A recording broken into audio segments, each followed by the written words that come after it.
Hello everyone and welcome to the One Stop Co-op Shop. Today I'm going to be doing a solo play of Zephyr, Winds of Change. Now this game it's a very interesting game. You can play it cooperatively or solo, or there's actually a couple missions that are competitive. I'm not doing a co-op game because I feel like the co-op aspect of the game is very minimal and it doesn't add much to the game other than make the game longer. So I'm just going to do a solo play so that way we have a shorter video, you guys can understand how the game works, and I'll explain how the co-op would work as we're playing through it. Just like normal, if you'd like to just jump right to the playthrough, check out the video below in the playlist. Otherwise, hang out here, I can show you how to set it up. There's lots of different little things to set up for this game, so I would recommend watching it if this is the first time seeing this game.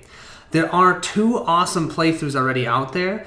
One is Board Offline, Board Online. I'll put a link. I've just found him. He seems really cool. The other one is Two Can Play That Game. He has one. I'll also link to his, so feel free to check those out. First thing you want to do is select your mission. I'm going to do Guns for Hire because this one we're going to go against a Warlord, which I think is really awesome, and it provides a nice climatic ending to the game.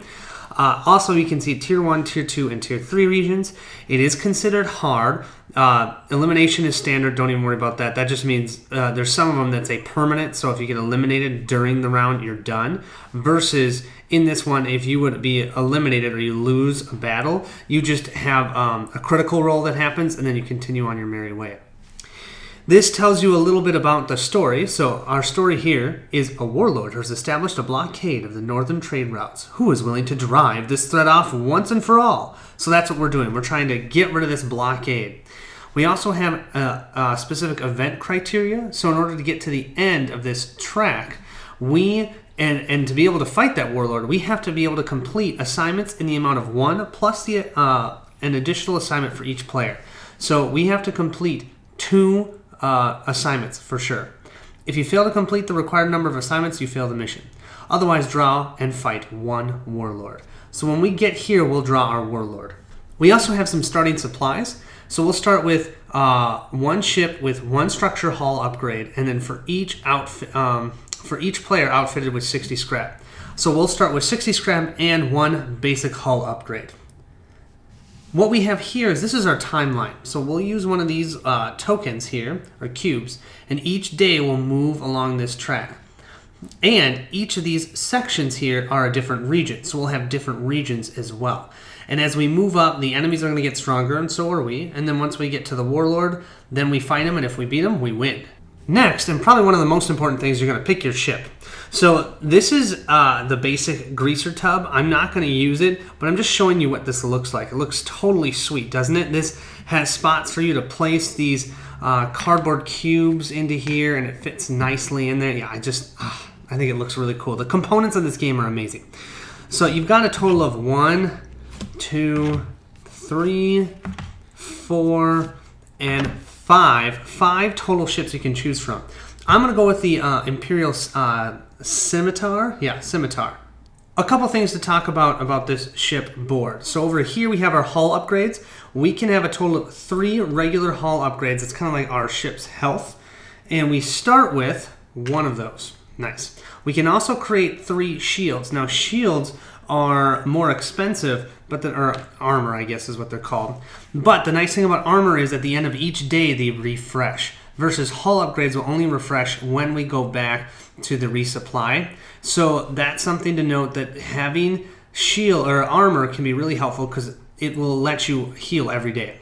This game is a little bit of a deck builder. So this tells us what our starting hand size is for cards. So our starting hand size is only 1. But then we get to add an additional card for every 2 hull upgrades that we've done. So if we have 2 hull upgrades, we would get to draw 2 cards, etc., etc. We also have an ability called Intimidate, because we're an Imperial Scimitar. We're pretty intimidating.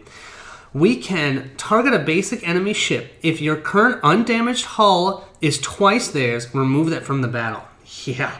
Now we can only do that once per trip. And I'll show you what the difference is between trip, battle, and region. You'll see all that.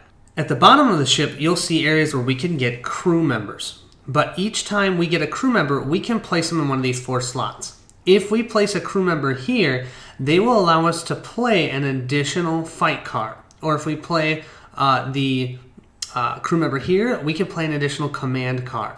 These two, we can get additional crew members because they give us abilities, but they don't let us draw any additional, or not draw, play any additional cards. So we're probably going to fill these two first before these two. And each ship, this is different. And that's the same with the hull upgrades and all the upgrades on the ship and the special ability. I mean, everything is different on each ship. That's what's so cool about this game. You'll want to find your starting deck of cards. Each ship will have 10 starting cards that you will use as your deck when you're fighting.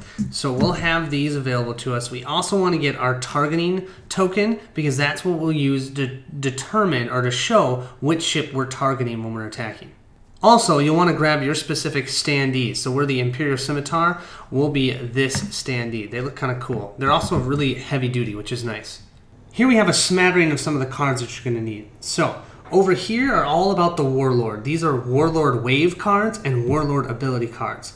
We have skirmish cards here for whenever we want to do some fight for a day, we'll draw from the skirmish deck. We have the scavenger deck here if we decide we don't really want to fight, we want to try and do something else. Maybe gain a crew member, or who knows what's going to happen. Or maybe they'll tell us what to fight anyways. Who knows?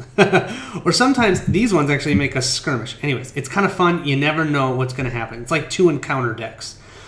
Over here, we have our crew members, and they're really cool. They're actually these see-through cards, and you're going to put them on top of one of these specific types of crew members. So you can get a merchant, an imperial, a bandit, a rogue, or a greaser. And so you'll grab a random one of these, and then you get to choose which type of crew member you want, and you don't have to choose depending on your type of ship. So although I'm an imperial ship, I don't have to grab only imperial crew members. I could grab a bandit crew member. But then each one of these crew members has a special ability, and some of them are per trip, per round, per day, per region. It all depends. And then you also have a special ability for the type of crew member that you have. Over here we have the assignment and the region decks. The assignment deck is going to be used to determine what assignment are we going on and what are we going to be trying to do. So if you look at this, we've got a headhunter assignment here. And each day we move to a different location, and you can potentially, if you play with multiple players, have allies that come with you. They have rewards and usually a tiny bit of a story, and then maybe anything special in locations that have these letters, like letter A or letter B. And so what we'll do is at the beginning of our first round, we'll draw 2 of these, pick one of them, and we can, if we want, travel through and try and complete this assignment. Every time you do that, though, if ever you feel like you can't continue on, because when you do an assignment, you don't get to go to the resupply, so if you have any sort of hull damage, it doesn't repair. So that's something to watch out for with the assignments. You can give up after a specific time, but then you don't get the reward. Over here is the region deck, and each time we move to a different region, we'll draw a new one, and they usually have some sort of positive or negative events that might potentially happen, or you might have something where you have to roll a die each time that you decide to go scavenging to see if you even scavenge or if you end up going to a skirmish. So they'll all have different abilities with different things that will affect us. Over here is our enemy ship deck. We'll be drawing from there a ton, and then these are our warlords, and we won't draw that till we get to that specific warlord spot, and as long as we can fight one, we'll choose one from here. Throughout the game, we'll have opportunities to upgrade our ship. There are 4 different types of upgrades. 3 of them are purchasable. 1 you can only win. This one that you can only win are called epic upgrades. There's very few of them, and they are awesome. But you have to defeat a commander and get lucky enough to roll the right reward roll to be able to get one. Gold are the most expensive. They cost 30 to upgrade, and they're usually really, really helpful. You have silver. They cost 20 to upgrade, and they're usually pretty good, and that includes your armor. All your armor is going to be considered silver. You also have your bronze over here. Your hull upgrades are going to be bronze. They only cost 10, and they're your basic ones. Maybe deal 1 damage or avoid 1 attack. So they progressively get better and better. The last thing to do is to use the 60 scrap that we've gotten from the beginning of our adventure here. So we have our scrap meter here. I have it at 60, and I'm going to use all 60. I'm going to use 10 for a hull upgrade, another 10 for a hull upgrade, and then 20 for an armor. That way I have 1, 2, 3, 4. I have 4 upgrades on my hull, so I will now be able to draw 1 card plus 2 additional cards, so a total of 3 cards a round, which is really nice. And when I say a round, it's a battle round, and you'll see how that works as we get to the playthrough. This only cost me 40 scrap, so I should have 20 scrap left. What I'm going to do with that last 20 scrap is I'm actually going to go and grab a crew member. I've decided that I'm going to get a greaser, and that's because he will let us heal once a day armor. So during the middle of a fight, I can maybe heal some armor, which I think would be really useful. The question becomes, who is going to be our crewman? So we'll grab these, we'll give them a shuffle like this. We can't see them. And then we'll split it right in half, and this is going to be our character. We got Fiona done, which is awesome. We can play 1 additional card of any type once per day. That is awesome. We'll place her right here on our ship. Now this means that we can have her, so we're going to draw 3 cards around every battle round.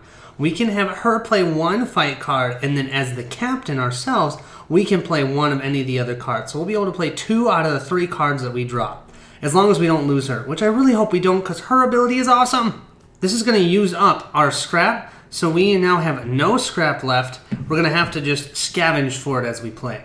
That's the setup. Hope you guys are excited. Let's see where this Imperial Scimitar is going to go and what we can do. Let's beat that Warlord. Thanks so much for watching.